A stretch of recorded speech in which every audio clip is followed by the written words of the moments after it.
is the United States suddenly alone in one of the world's most dangerous crises? Because even its closest allies don't want to enter the Strait of Hormuz. This narrow waterway carries 1/5 of the world's oil, and right now it's effectively blocked. Oil prices are rising, global markets are under pressure, and Washington is asking for help. US President Donald Trump has demanded that allies send naval forces to reopen the strait, but instead of support, he got hesitation. Europe's response: caution, delay, resistance. Any mission requires unanimous approval, and countries like Germany are already pushing back. Asia's response: even weaker. Japan and South Korea, two of America's most important partners, have refused to commit ships, and that's despite the fact that Japan gets 95% of its oil from the Middle East.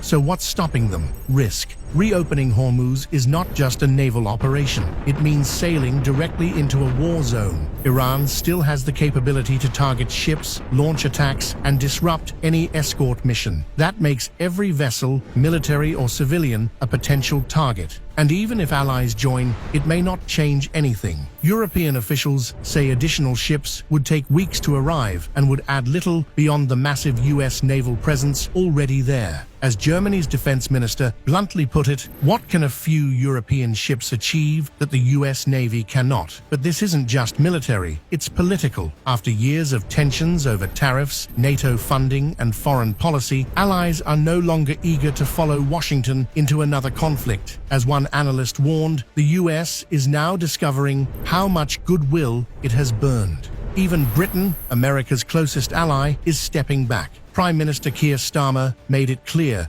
the UK will not be dragged into a wider war. Other countries are even more direct. Spain warned against any escalation. Several European governments said they have no plans to send ships at all. And in Asia, the hesitation is even more strategic. Japan and South Korea are wary of supporting a war that has no clear endgame, is not backed by the United Nations, and could pull them into a much larger conflict. Even Australia and New Zealand have stayed non-committal. And then there is China, a major energy power, a key player in the region, but completely unwilling to join a US-led operation, because Beijing has close ties with Iran and no reason to support Washington's war. And that reveals the real problem. This isn't just a military crisis, it's a credibility crisis. The United States is asking for a coalition, but no one wants to sign up, because the risks are high, the strategy is unclear, and the outcome is uncertain. So now the question is no longer, can the US reopen the Strait of Hormuz? The real question is, will it have to do it alone?